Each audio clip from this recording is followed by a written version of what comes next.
Hi, welcome to How Literature Can Save the World, where we explore the written word's impact on our culture and our relationships with ourselves, each other, and the environment. I'm your host, Michelle R. Brady. I am a writer, editor, and attorney who just wants to talk about how we use the power of words for good and where you can find the ones that will help you see the world in a different way, like traveling without leaving your house. So, grab a drink or a blanket or an animal to pet, and let's begin to make our lives more meaningful one book at a time. The trouble that mankind makes is that he thinks he's Italian, he's German, he's Spanish. We're all humans on this beautiful paradise is our earth.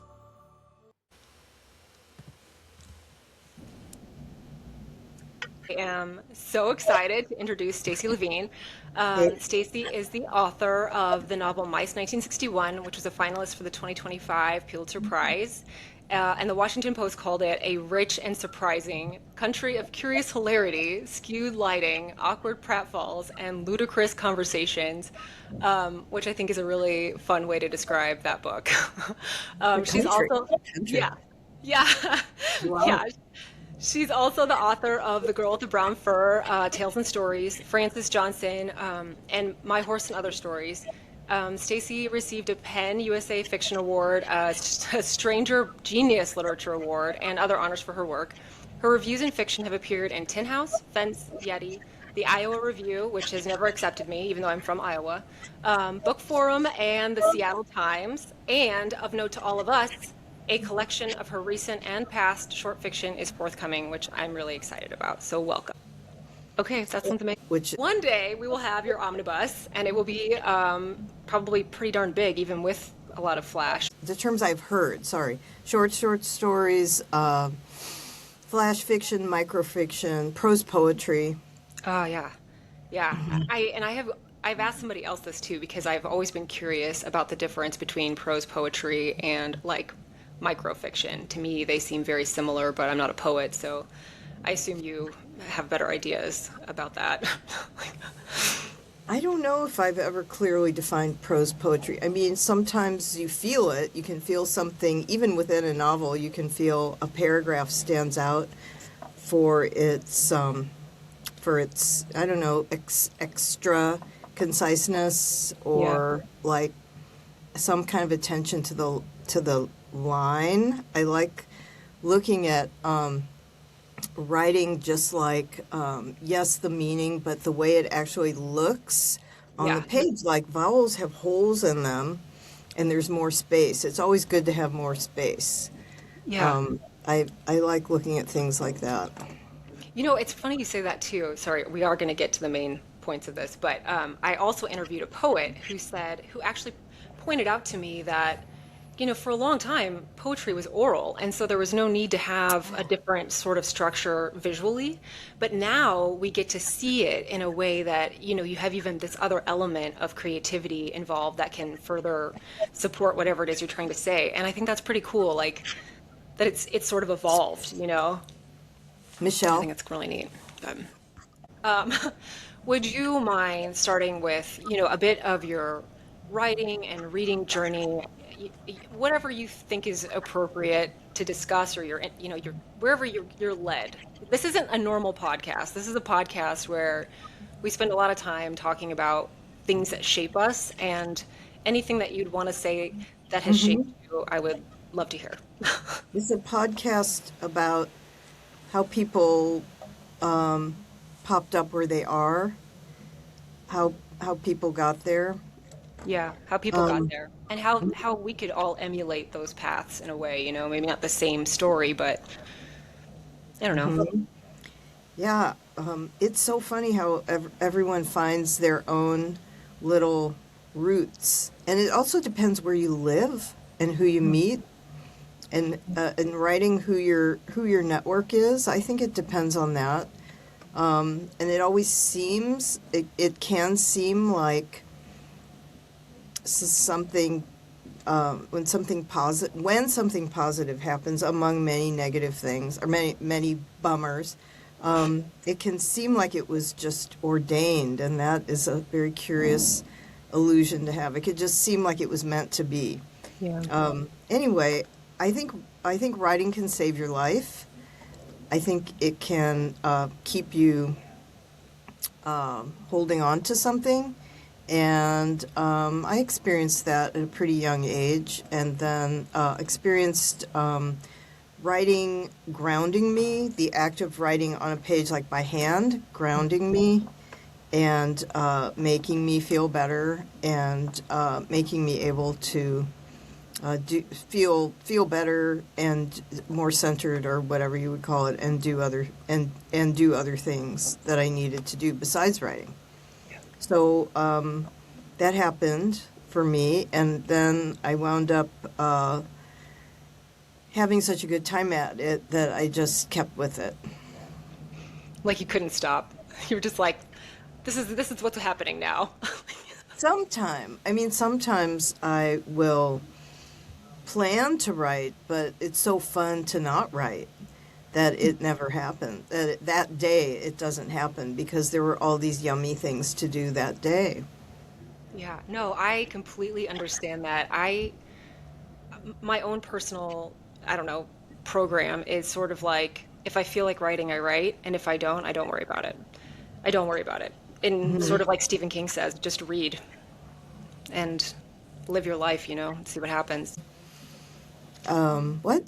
I guess I guess I just am curious about, how you got from being a person who just wanted to write, to sort of get some thoughts on the page, to being a person who had books, to being a person who teaches, to being a person, who's Slowly, nominated. Yeah, like, slowly. I was when, a long, long time ago, I was the girl who just had so little confidence. I had confidence, but I wasn't sure of myself. I was so unsure of myself. I was the one who could not say things in front of some people except for my friends, you know. So, so slowly. And I do tell students sometimes that, I don't recommend it necessarily. I don't recommend writing because it's, even today when, there's more opportunities to get published today compared to 20 years ago or before that. I would say I don't recommend it because it's very hard on our ego, and we all have, a sense of narcissistic balance, but I don't mean conceited. I just mean the narcissistic system is, or whatever is in us, of thing of having a healthy self-view, ideally, and a lot of times we don't. But writing is not good for that because it's so, any of the arts. I mean, try acting. That's, some people in my family have done that, and that's really hard. So the arts are really hard on that. And you just, it's not everyone who wants to go through that. And I don't blame you if you don't want to. yeah, yeah. I've obviously read a bunch of just your published interviews, in preparation to talk to you. And one of the things that kept popping up was this suggestion from interviewers that your writing is very different.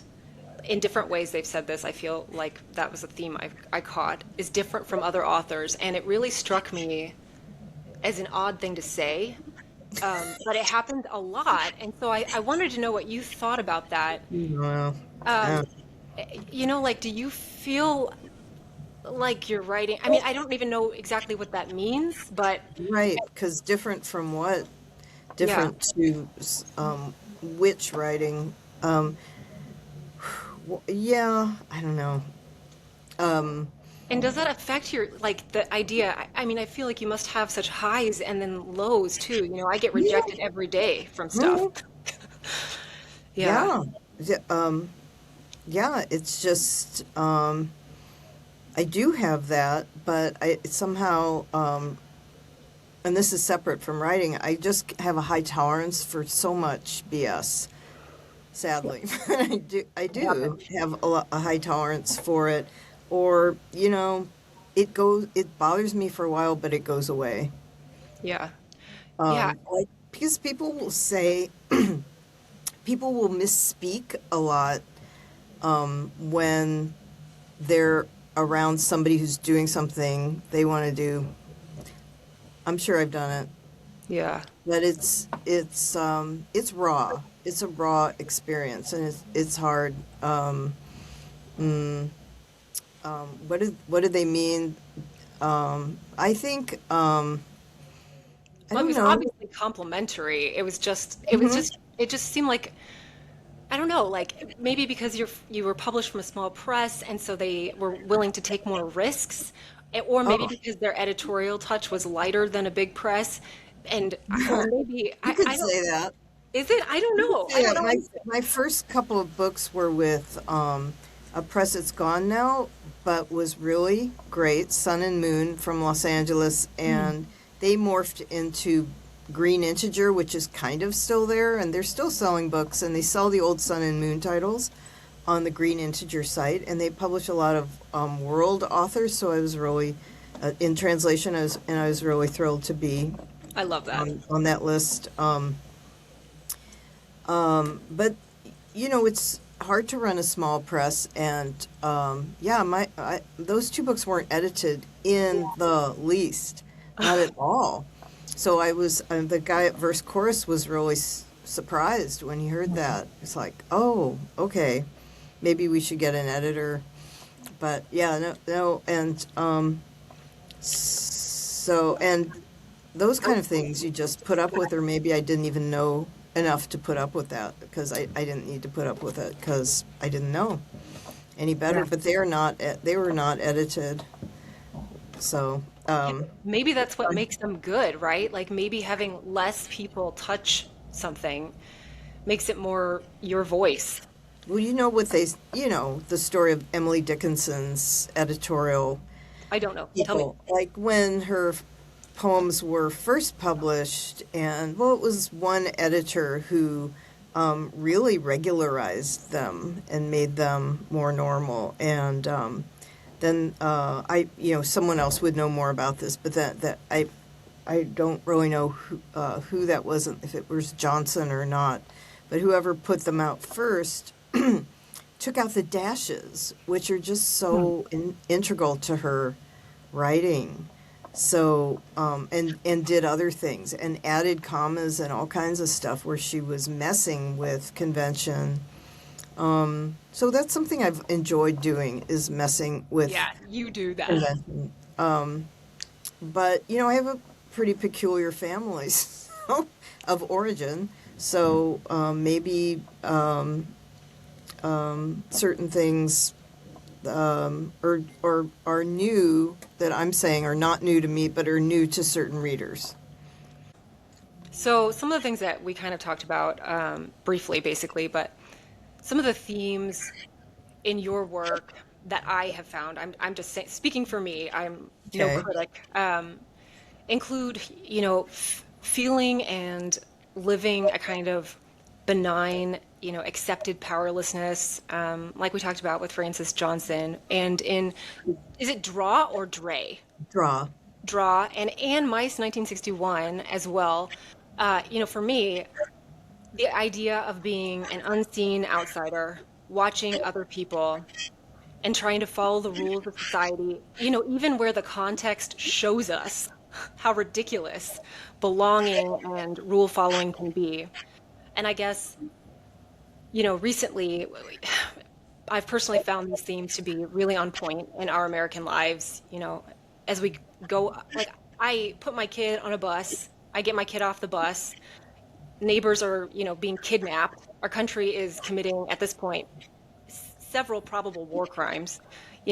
There's environmental, civil, voting, privacy protections are gutted, and I'm trying to start a business, and I just sort of wonder. I know this isn't really a question so much as just a rambling, but how you feel about how prescient your writing is, and how much it resonates, at least with me and with people I know and talk about right now. Can you say what parts of it felt like it's resonating to today's today's events? Yeah, I don't feel like it resonates with the events. I don't feel like anything that you've written has been specifically resonating with me of the events, but just the feeling of being the only one who sees how weird everything is, like standing on the outside and watching things and not really being a part of it, but feeling like you have to be. And I Oh, feel like, especially with draw and with like the idea of constantly trying to do what is expected of you and just showing everyone how absurd the whole thing is, and maybe that wasn't your intention, and then I am no, I embarrassed. mean, that said, I think, well, two things are going on. One is that if, as a writer, if you leave things open enough, it's writing is like tarot cards. It is always going to apply. It's this alchemy. If you leave things open and ended in a certain way, people will bring connections to them. And it's not that calculated to leave it open, but I am aware that it is better to leave, come up short with a sentence or with a paragraph or an idea, come up short than filling it out with specifics. But at the same time, say I really researched the American fear of communism in the Cold War, and you know these motifs come up again. That governments will purposely instill some fear in people in order to get them to look over here. Yeah. And so I really did do a lot of fun research on that era. There's a lot of Hollywood films, there's a lot of documentaries, and there's a lot of books about people really feeling phobic about communists, Yeah. because of the contextualization and messaging that was Right. going on at the time. So they were afraid they would see one in their backyard, or like even like almost like somehow come up in their in their soup or something, just like Yeah. something. It was just that level of mass hysteria It's that crazy. instilled Yeah. Yeah. And instilled. to your point, like, yeah, especially that concept right now, I did say that it wasn't necessarily specifically about one book or one set of events, but now that you Mhm. say that, obviously there are echoes there. But some And of that in Draw, that book of mine, some of that is me just making fun of myself. And I mean, I have always been the type, even as a kid, to just prefer to watch things rather than be more active participant in whatever is going on. So this is me spoofing myself or spoofing that type of person. yeah, Because I'll just to make it funny to myself, I just bring it to the extreme. I yeah, mean, just it's very much at the limit case. yeah, So, and that's just how and I just think that's really funny when I'm writing it. So, part of it is entertaining myself when I'm working on some things to laugh a lot. yeah. No one's around. Just like do a lot of laughing. Yeah, And well, your dialogue is hilarious. I mean, it's just, yeah, it's hilarious. I mean, and it's funny because I don't write anything funny ever. I'm not a funny person, but it's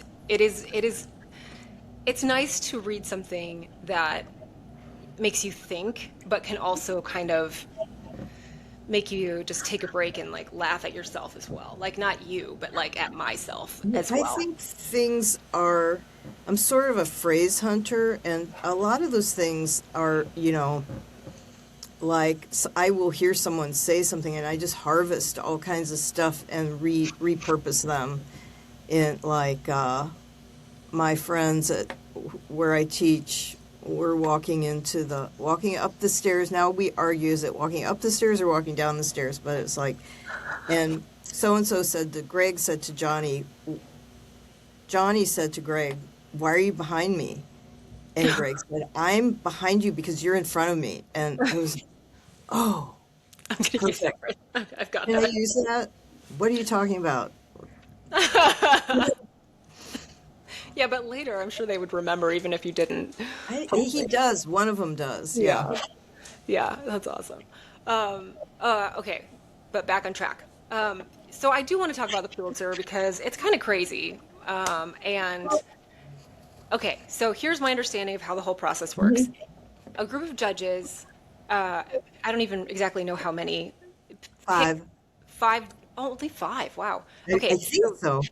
okay, so these judges select three finalists from however many, and Yeah.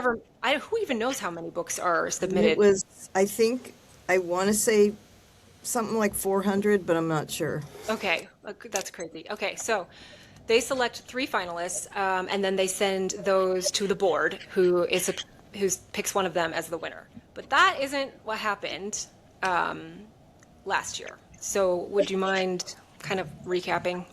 Um, I'm not I'm not sure if the board picks the winner or not. I wonder if the team The team of does. judges pick a winner and then submit that to the board to go over that. I Okay. think that's what it is. Okay, yeah, you know better than me on that.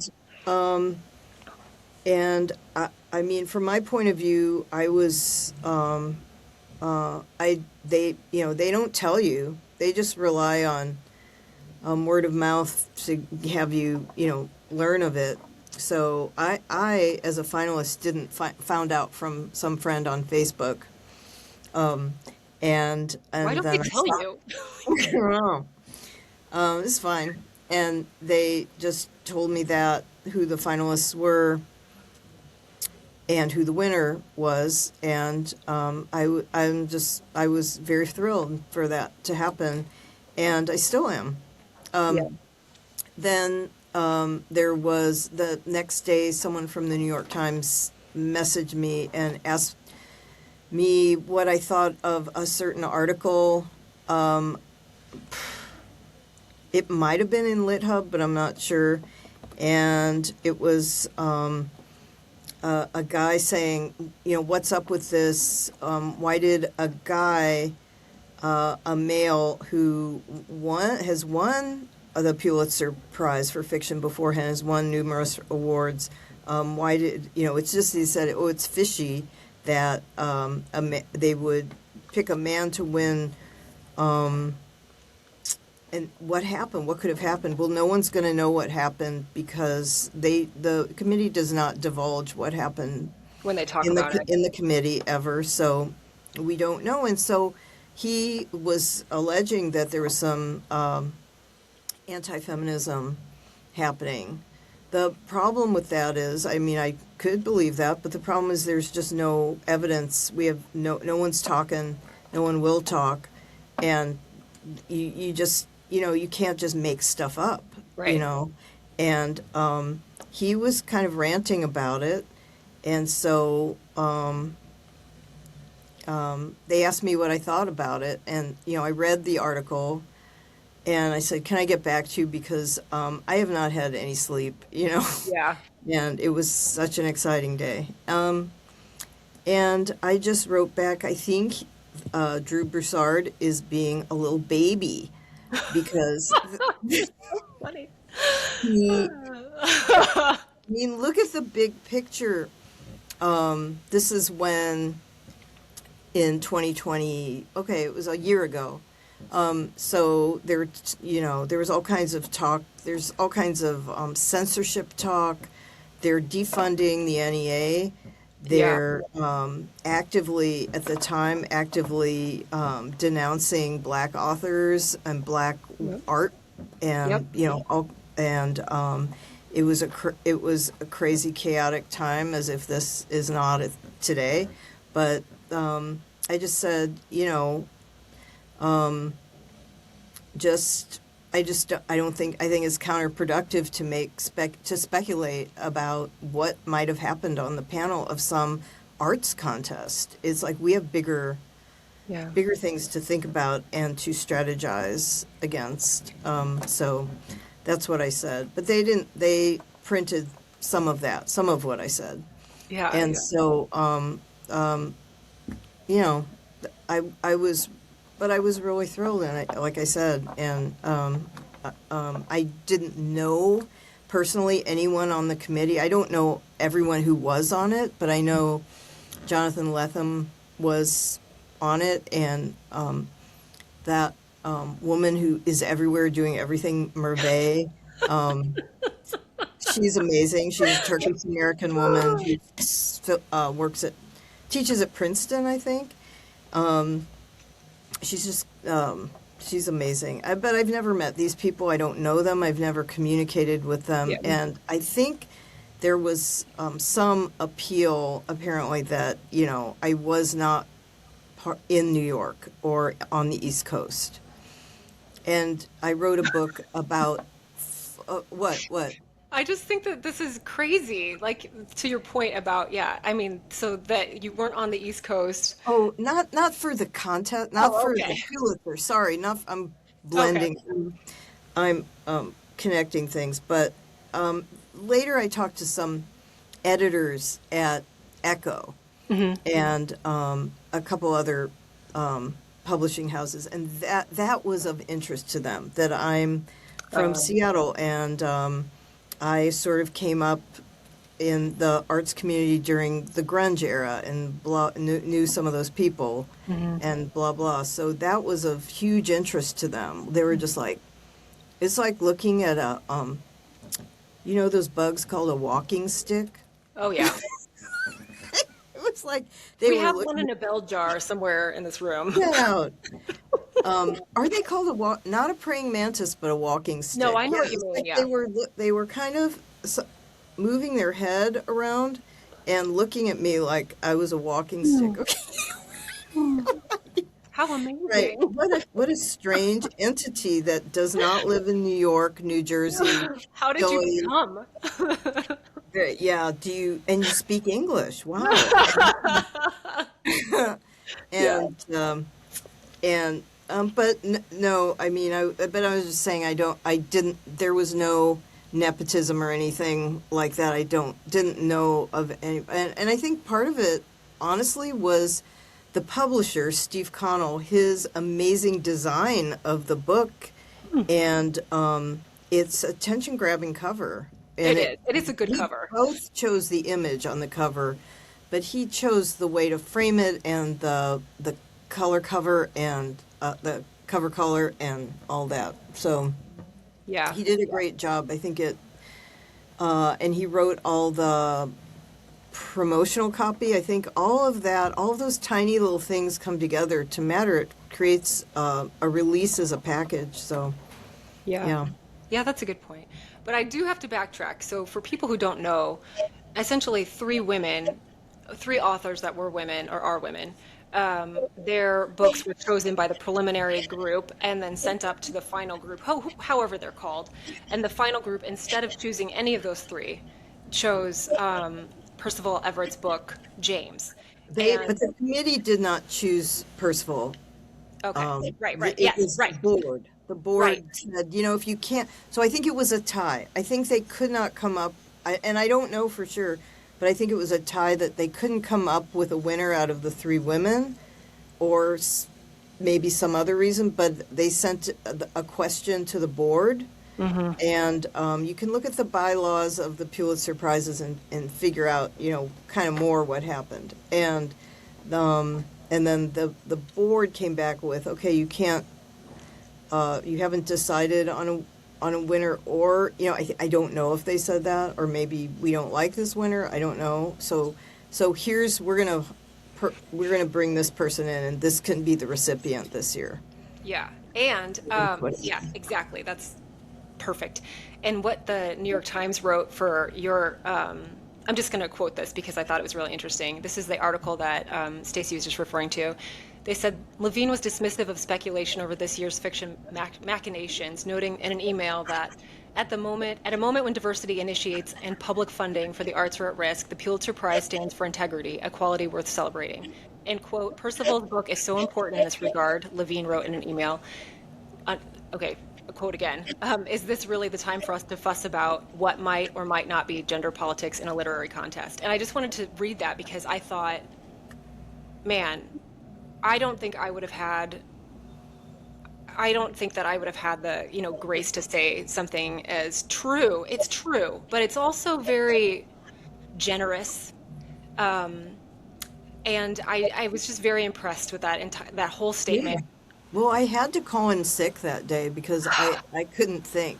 I could not think, and I didn't know what to do, and so I had to call in sick so I could just think about it. Yeah. And consult a friend of mine. Yeah. It's beautiful. And especially because I myself am thinking, even right now, I do wonder with the systemic and clear as day erosion of women's rights to control their own lives and bodies, if dismissing the work of 3 innovative women in favor of a man's book that he's already been heavily awarded for was really the right call. I mean, that's me, but you said something eloquent and generous and thoughtful. And I was just like, oh, you're so... It was a moment of confusion too, so you don't want to get hot-headed, I told myself. And I wasn't. No, I don't. Really couldn't be more pleased with the way it turned out. It's a good book. In any case, yeah. I mean, it's not like I don't like the book. It's a good book. Yeah, it's captivating. Yeah. Yeah. Well, I guess now that we're well past half point, I should go on for the main event. So, without further ado, which books, and don't feel like this is a high and mighty thing, it could be anything. They don't have to be famous books or interesting books, but what books personally changed the way you view life and the world? I mean, mine are like James Howe's, Holiday Inn and Bunnicula when I was a kid. So they're not like earth-shattering books. No, I have one from when I was a kid too.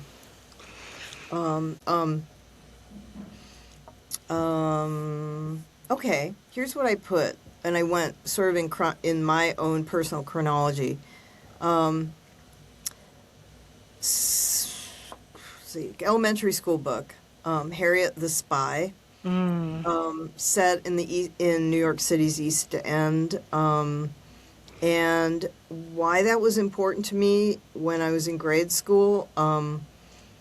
It just brought me to, I was reading some things in the book I had never heard of before, like people speaking Italian, and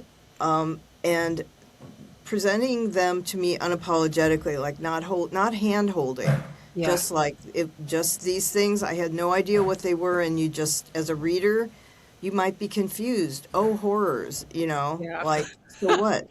So what if you get confused? So, and that's how you learn. So, also unknown phrasing, I don't mean unknown, but unknown to me at the time, phrasing, the way she phrased things, the author Louise Fitzhugh, and using em dashes in a way I had never seen before, and using italics in a way I hadn't seen before, and dialogue. And it was very immersive. It made you feel like you were really in this house. Yeah.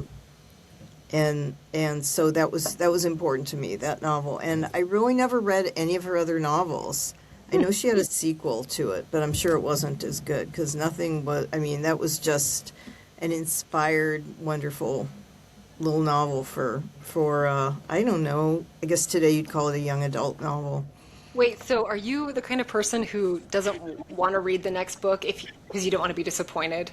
Like if you love something, you don't want to, I don't know. I just feel like if it's strong, I feel content to have read it, and I don't need anything more. But I did reread Harriet the Spy as a kid, like a lot of times. Yeah. A lot of times it was just so fun. So just, it's nice when kids have that experience, to read something just delicious and to know that activates your mind's eye and Yeah. to really get that full on experience. It's really great Yeah. when a kid experiences that. And so looking back, I remember that. And I think a lot of people felt that way about that book at the time. Yeah, I mean, It's I a don't book about remember that book. adults in a way. It was about adults, but it was from the kids' point of view. Yeah. Harriet was like a little dyke. She was like little, she was almost gender indeterminate. Yeah. She was just a spy. Yeah. And isn't it nice to just be what you want to be? Yeah. Then let's see. I read kind of in school. When I was an English major, I read Jane Bowles' Two Serious Ladies. So that's the second one, which I love for just the humor, the artifice. That it's not. You don't really feel like this is a realistic book. And you don't have to. Yeah. Like, Yeah, you can distract from it. and it's hilarious. It's hilarious, and it's people being mean to each other, which I don't think I'd ever see, but in a silly way, in a kind of not in a harsh way, but in a.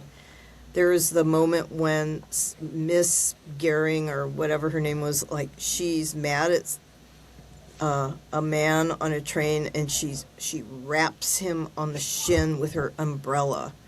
So Wouldn't a you love to few do that? times. So so More than once. and it sometimes people said in seminars, they said, "Oh, this is like a comic book," and I just was fascinated by that. Really, and I love a novel that's so short. Me I too. yeah, yeah.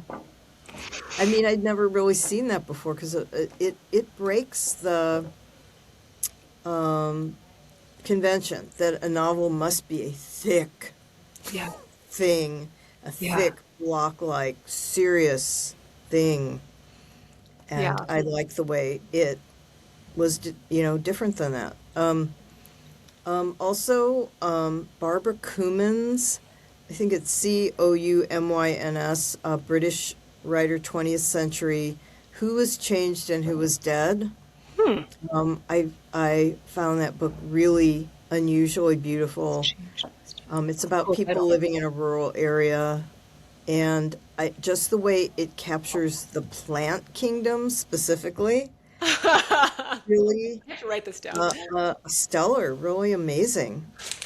It's somehow very makes you feel like you're there.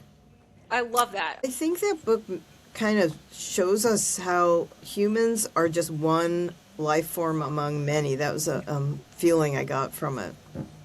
So Yeah. it's very forward looking. And a novel called Candy by Marie Redonnet, translated from French. And that was really interesting. I really love the book. It's emotionally gritty. It's the composition was strange, mysterious, like what comes first and how it goes on, how it moves on, and just the way it captured sexual intensity. It's like, That's cool. yeah, I've never heard of this book either. This is for me, I guess. No one else. I'm just going to write them all down. That's amazing. Okay. Well, what about this question? What about for your students? What books do you Oh. recommend for them? They like this book called, it's regional for Washington and Seattle area, and it's written by Peter Baccio, who did teach at Evergreen State College in Olympia, Washington, the school that doesn't give grades. And Oh, yeah, yeah. I do know that. yeah. It's called Leaving Yesler. and it is also archaic practically. It is from a different era. It's set in the same school where I work today, Seattle That's Central cool. College, but from when it, decades ago. And I think the students really like it. And I like books that show people living and go through their routines with them. So, like, repeatedly, you have this guy and his single dad making dinner and what they made for dinner. And it's a routine as if it's like echoing in narrative, just echoing a human daily routine, Yeah. but like recurring. So I thought that was really interesting, and it's a book about prejudice, about being Filipino American in a time which is not that time when there's white prejudice Yeah. and white Like right now. power dynamics, institutional exclusion, and yeah, but it's in the Filipino community. Yeah. I mean, the whole book is set in. There's a part of the city that it's set in where people from Philippines live or lived. That's really cool. So students like it. And it's also what a student is thinking when he's coming into this strange school that he's never been in before. Like, well, will this go well for me? And kind of echoing things students think when they get to a new school. Yeah. And I don't want to just presume this, but it seems like you really like teaching. Is that the case? I mean, No, no, I don't. But then I don't like I so, like it, but there's just too much of it. There's too many of them. yeah. But I don't really like it, but I'm surprised how I got more comfortable with it. Like the learning curve was awful because Yeah. when I started, I really didn't have much experience at all, and it was really hard at first. But anyway, I I don't always like it, but when I see the students in there, Yeah. it's like I care, and they motivate me, Yeah. Yeah. and I'm always doing wrong things as a teacher, I think. I don't believe But it. most teachers do. I mean, there's just too many things that happen every hour in a class that are like, whoops, I messed that up. Whoops, I messed that up. Yeah. But you do get better over time, and so I guess the actual answer is I don't know if I like it or not. It's just funny. I always put teachers on a pedestal because I don't have patience and I'm not good at explaining things. I'm just like just do the thing, you know? And it's so interesting to hear you say that because recently two of my professors from 20 years ago wrote me letters of recommendation for things, and I just felt so in awe of like the generosity of people who could not possibly remember me, right? Like there's no way. But they did it anyway. And I just think that's kind of incredible. And maybe they hate it too, but they're doing a great Yeah, job. I mean, there's things about it you don't like, but I mean, it is really rewarding if the student gives a crap, Yeah. and because oh, I don't even want to talk about since 2020, since AI, Oh. and being a writing Oh. teacher. So I'm the one that now makes them like take out some paper. Yeah. It's this white stuff. But Take it out. why would they And want to use AI? Like the whole point is well, to. some of these are required Oh. classes. So they don't necessarily even want to be there. Yeah, but why would they use it? Yeah, well, it's kind of like calculators, right? Like you're like, oh, you should multiply it by hand, but then here's this way to do it where, you can. So it's like that, Yeah, I but see that. much worse and much scarier implications. Yeah. Yeah, it's rugged. It's really rugged. I definitely So didn't consider that at all. because I haven't done But that for a long time. So well, yeah, it's changing. It's the field is probably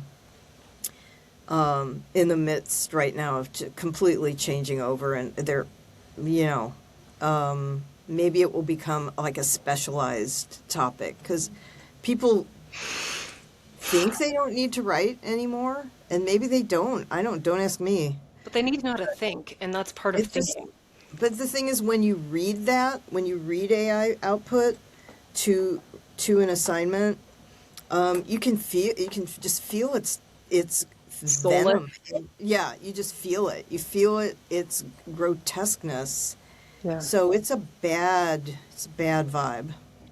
Yeah, I just think it's interesting because art, to me, the only point of even having art is to have a human's feelings and thoughts and life. Not, I mean, Yeah, like creative writing class is totally different. Like those, I don't see most of those students using yeah, AI at all. yeah, Like how they could don't you? want to. Yeah. But someone who's 17 and in English, basic English writing class, like a basic essay writing class, Oh, they're just like, whatever. yeah. That Yeah, sucks. I'm actually somewhere along the line. It was like I'm teaching college, but it became high school. It's That's just crazy. I'm just teaching high school now because Okay, well, that sucks.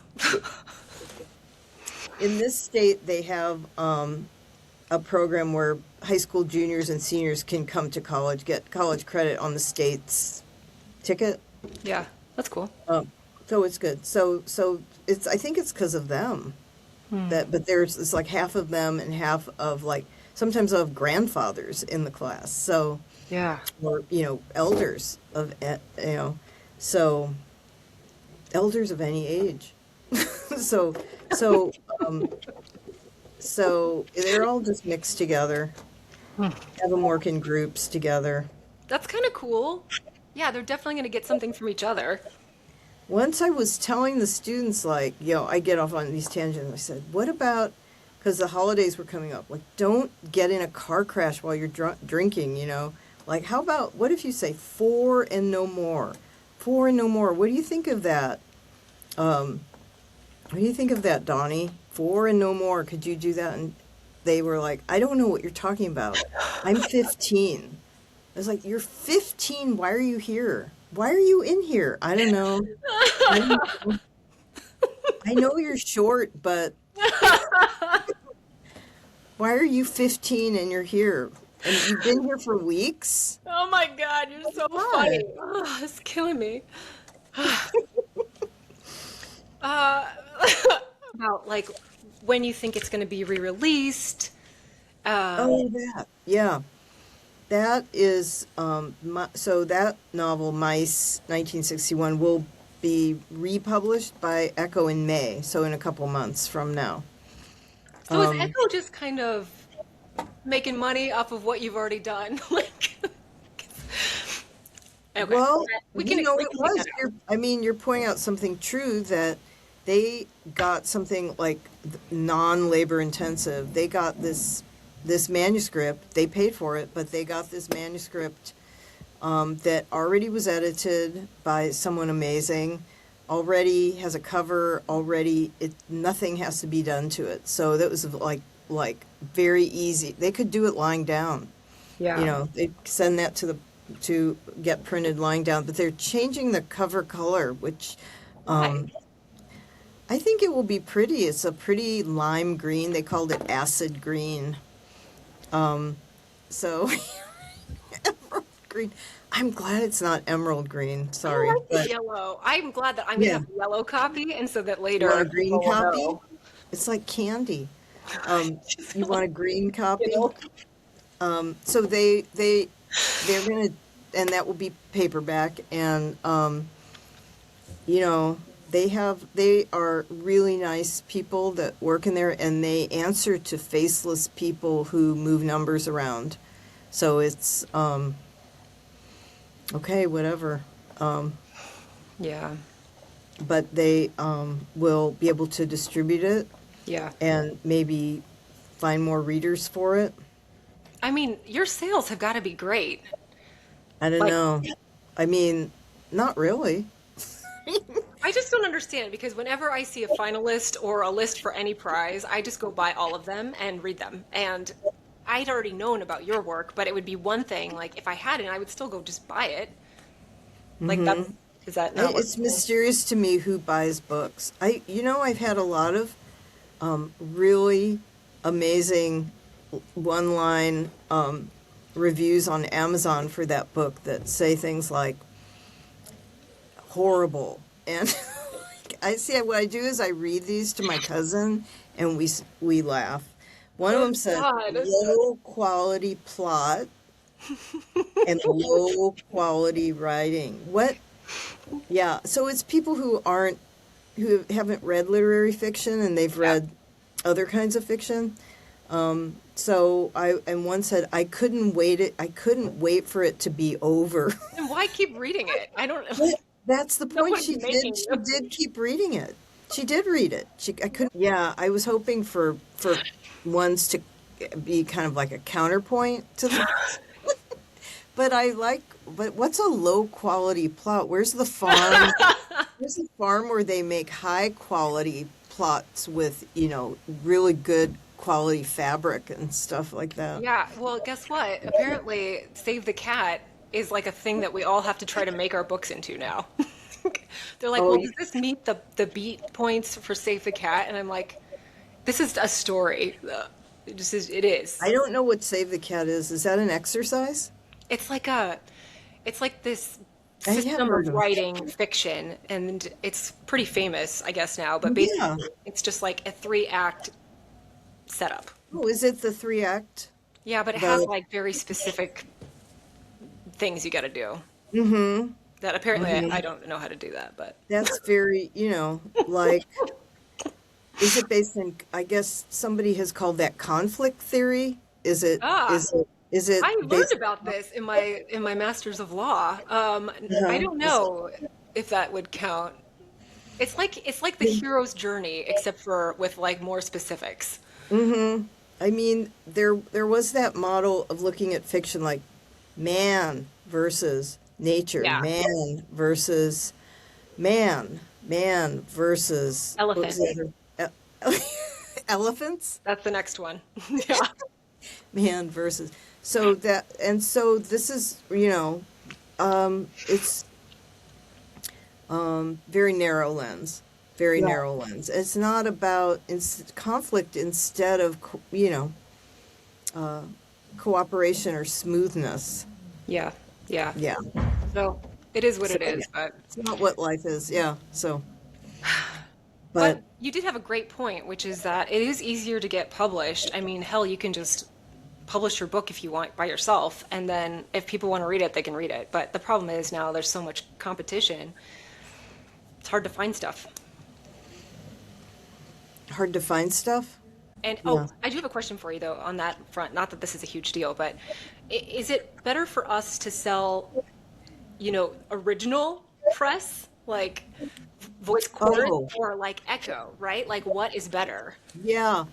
I would say, at this point, there's going to be a final date where the Verse Chorus Press will collect. So the date of publication is May 4th or 5th. Okay. So I would so May 4th is the pub date. Yeah. And so I suppose they're phasing out.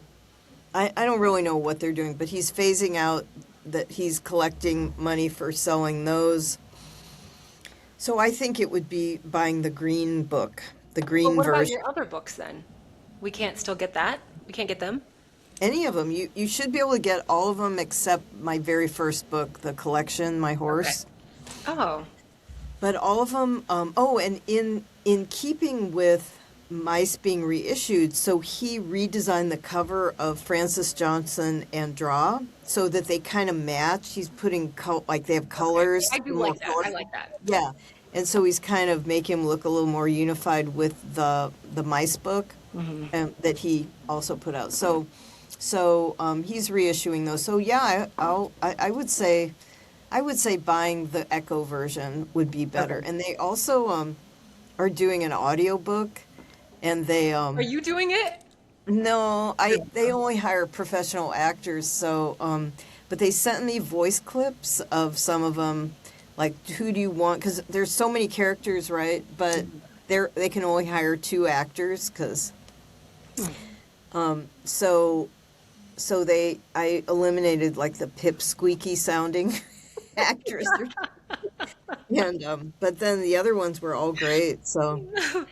But I tried to send him a note through the editor, like, don't read this like it's totally 100% earnest. It's like Yeah. kind of it's sort of arch, it's sort of ironic. Don't read it like it's so serious or something. So it's been a real pleasure. Thank you so much for being open-minded and dealing with me. I think you're amazing. I'm sad to hang up the phone. Thank you so much for listening. Until next time, and in the words of my daughter, Let's hip hop our way out.